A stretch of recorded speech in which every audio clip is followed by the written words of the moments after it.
laata ñuy sóobu ak Souleymane ci waxtaan bi ñu nuyu gan gi Alioune Tine ñu ngi lay nuyu.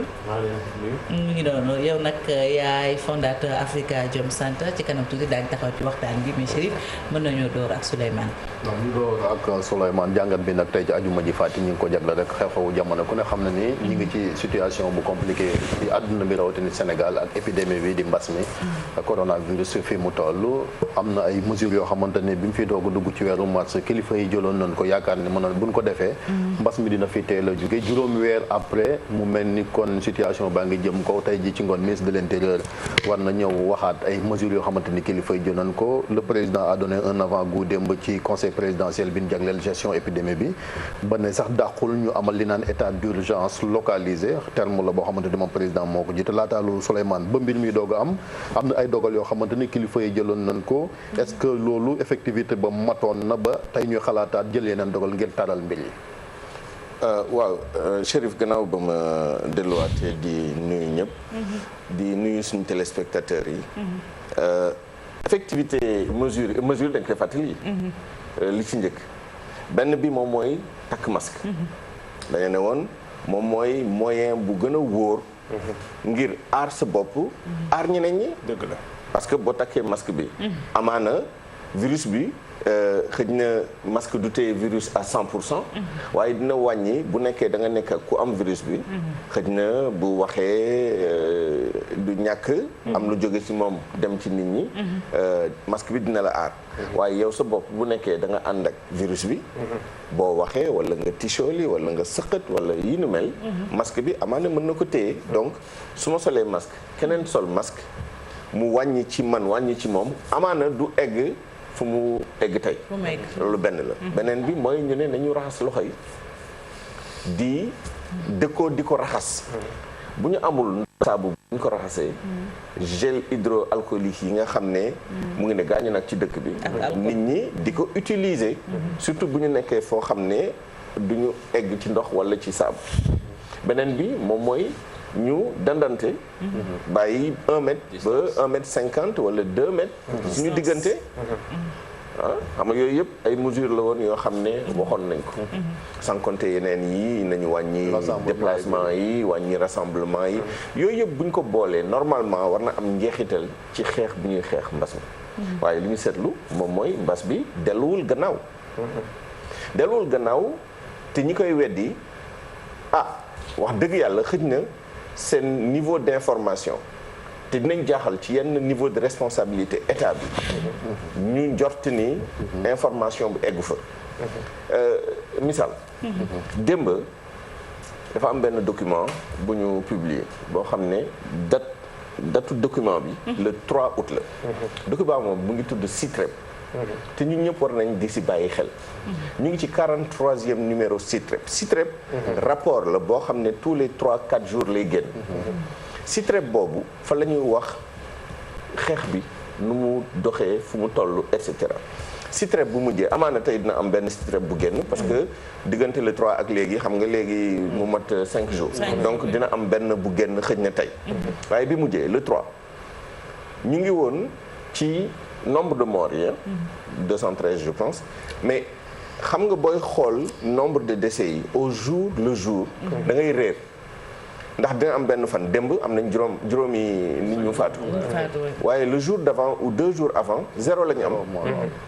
bu boobaa booy analyser journalièrement day fausser information bi mais boo delloo nga xool semaine par semaine rawatina nag weer ba weer parce que CITREP bi loolu la génnee mois de juin 66 morts la ñu amoon cumulé ci mois bi ci weer bi juin 66 mois de juillet 96 morts la ñu am au mois de mai on était à moins de 40 loolu lan lay tekki diggante mai ak juin nombre de morts bi dafa doublé ñu demante diggante juin ak juillet am fanweer yu ci tegu boo defee moyenne bi mois de mai 30 morts et quelques 1 mort virgule 0 quelque chose lay nekk par jour nga dem juin muy 66 un peu plus de 2 morts nga dem juillet 96 mu nekk un peu plus de 3 par loolu da ngay xool tendance situation boo koy analyser da nga koy xool en statique nga xool ko en dynamique et dynamique épidémie bi ku la wax ni jaruta jaaxle wala ñu naan la médias yi dañ koy exagérer da nga juum wala joxuñu la les bonnes informations loolu il faut ñu bàyyi ci xel mais loolu benn dimension la rek du dindi nag ni de temps en temps nga am yaakaar bu moor yi demee à zéro wala mu wàññeeku et cetera mais loolu au jour le jour mënoo ko analyser deuxième variable bu may joxe rek yem ci pour joxe une idée effectivement ministre de la santé il y a quelques jours dañ ko interpellé ci li mu waxoon ni dépassé nañ pic bi pour justifier lu taxoon ñu teggi les mesures restrictives dañoo ne woon apparemment dépassé nañ pic bi parce que eggoon nañ 177 le 11 mai di wàcc démb amaat nañ 177 te pic nag mooy li nga xam ne da ngay xool ci gannaaw ne il y a 2 mois eggoon nañ 177 waaye boobu ba léegi dañuy wàcc ça veut dire que pic bi boobu la woon démb on a eu 177 on a égalé le record du nombre de cas positifs par jour boole ci test yi dañ ko wàññi sax xam nga démb test yi bëri na presque yegg na 2000 tests exactement on était à 1700 et quelques donc test yi bëri na mais le facteur important moom mooy le nombre de cas positifs 177 on a égalé un record donc situation bi ku la wax ni jarut a jaaxle wala jarut a teg au centre des débats xëj na vraiment war na xoolaat lu muy wax li en tout cas effectivité bi pour gis nañ ko loolu moom jarul sax étude observation directe da ngay gis ni nit ñi takk ñu masque parfois sax nga am yaakaar nga gis yenn zones yi boo fa demee nga gis nit ñi donc c'est important ñu étudier ñan ñooy takk masque mais surtout ñi takkul masque lu tax takkuñu masque le problème c'est ça c'est-à-dire am na d'abord accessibilité waaye accessibilité nit ñi dàq nañ ko nee nañ masque yi am na nee nañ masque yi cherul te ku mën a jënd xar war nga mën a jënd masque waaye ba tey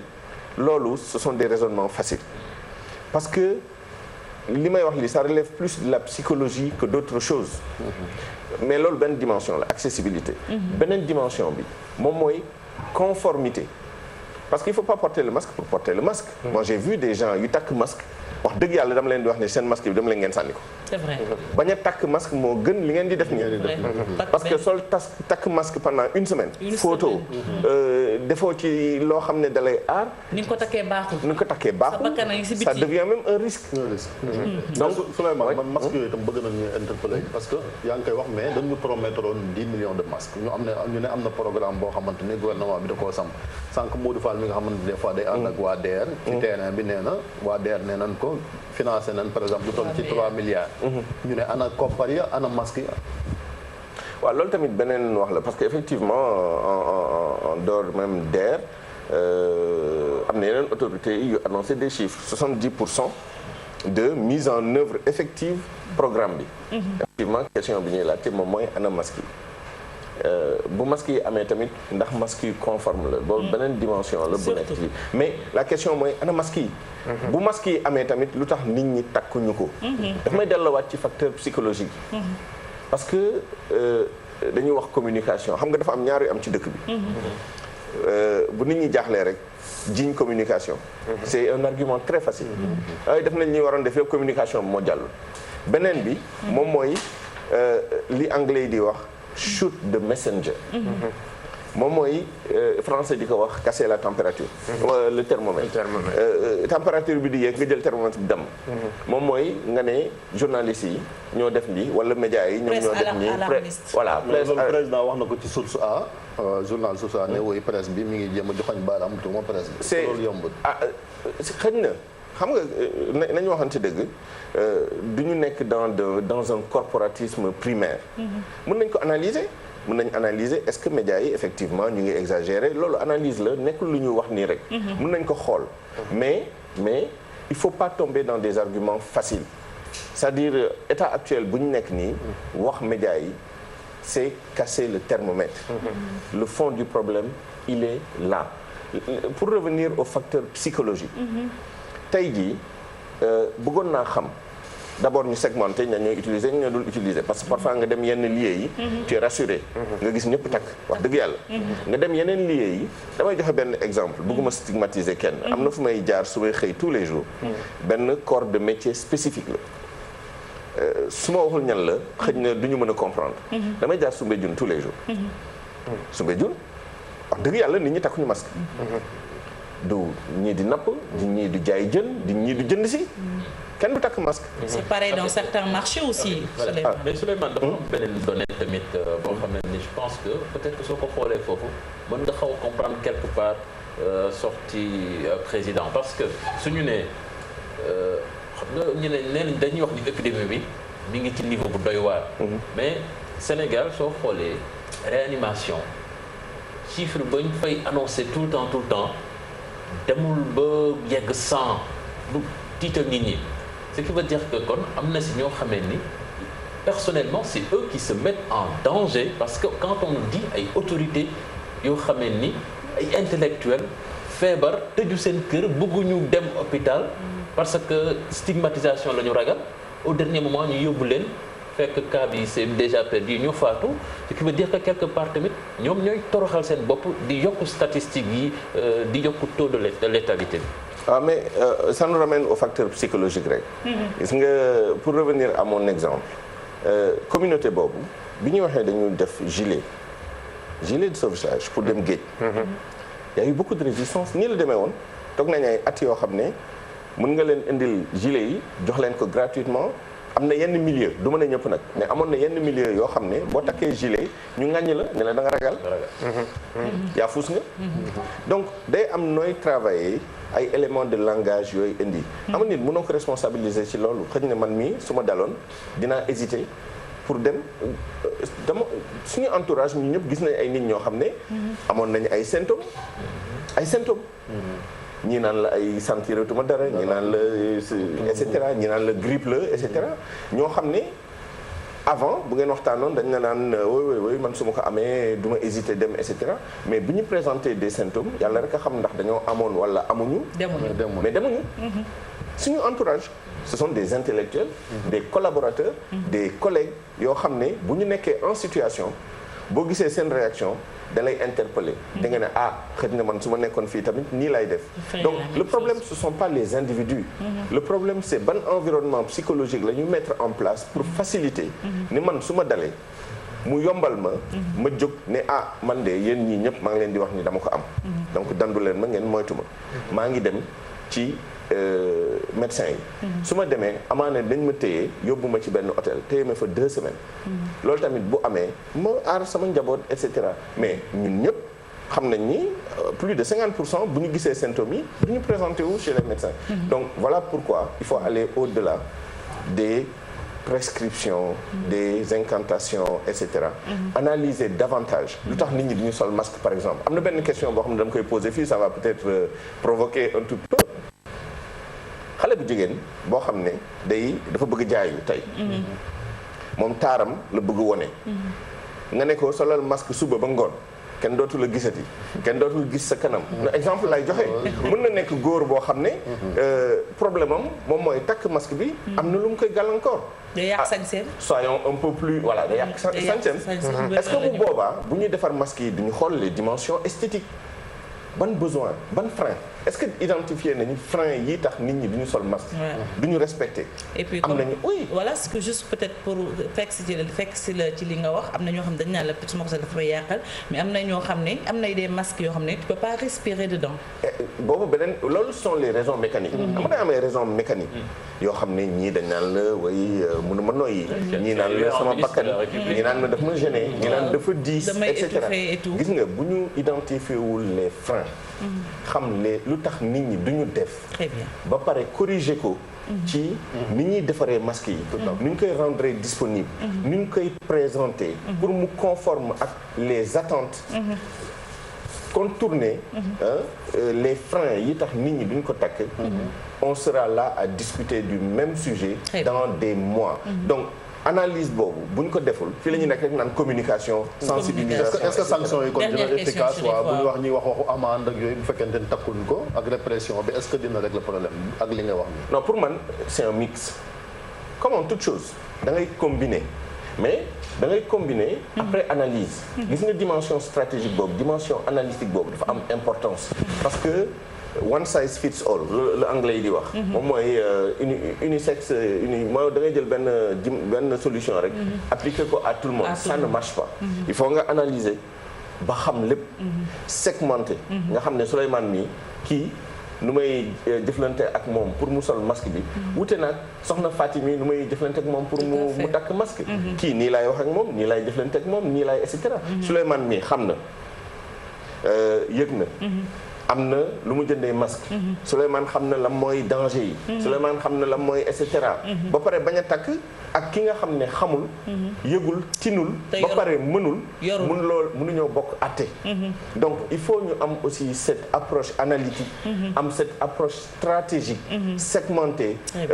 adapter les solutions ba pare def le bon mix sinon on tombe dans l'incantation on est là encore à parler pour parler jeter les mots en l'air fekk du ñu amal benn njëriñ yaakaar naa ni daal loolu il faut ñu xool ko mais gëm naa ni bu ñu duggul ci dimension psychologique bi et c'est pas seulement le travail des socio-anthropologues damay dégg temps yi moom mooy métier bu bees bi tant mieux pour eux et je pense que c'est très bien aussi ñu indi des gens yoo xam ne dañu xeltu ci loolu waaye les dimensions gis nga am na ay loolu lay conclure dafa am ay domaines yu bëri tey marketing dafa jël lu bëri ci ce sont des sciences un peu sociales yu nekk au confluent ngay gis ay sciences yu bëri yu leen di informer di leen documenter di leen indil ay éléments pour ñu analyser marketing daf ko jël bu yàgg ñoom seen objectif connaître les objectifs cognitifs aimer ba pare agir dafa am benn spécialiste communication bu ñu jël rajo bi keroog mu insister nañu communiquer pour l'action nañu def pour que nit ñi agir et je suis d'accord avec lui mais encore une fois et je conclue avec ça nañu xool lu tax nit ñi agiruñu psychologiquement xam seeni ay motivation xam seeni ay freins identifier ko xool nan la ñu yëkkatee freins yooyu teg nele pour ñu mën a continuer waaye toog di wax nii rek en général solution et puis on est au temps de l'action quand même Souleymane l'heure est très grave décès yi bëri na cas yi aussi bëri na démb yéen a ngi dégg docteur Niang bi mu ñëwee ci plateau bi moom nee na personnellement bu ñu nee 10 500 cas mën nañ tëj compter 30 000 parce que xam nañu problème yi nga xam ne am na ci yenn ci gox yi amuñu matukaay yi mën a tax ñu ne xam ne kii mandarga jàngoro ji ne am wala faju na et tout donc muy ay facteurs yoo xam ne dañ ko war a prendre en compte segmentation bi Souleymane évoque aussi c'est très très très important ñu lay sant bu baax di la gërëm. jërëjëf mu ngoog àjjuma bu jot dañuy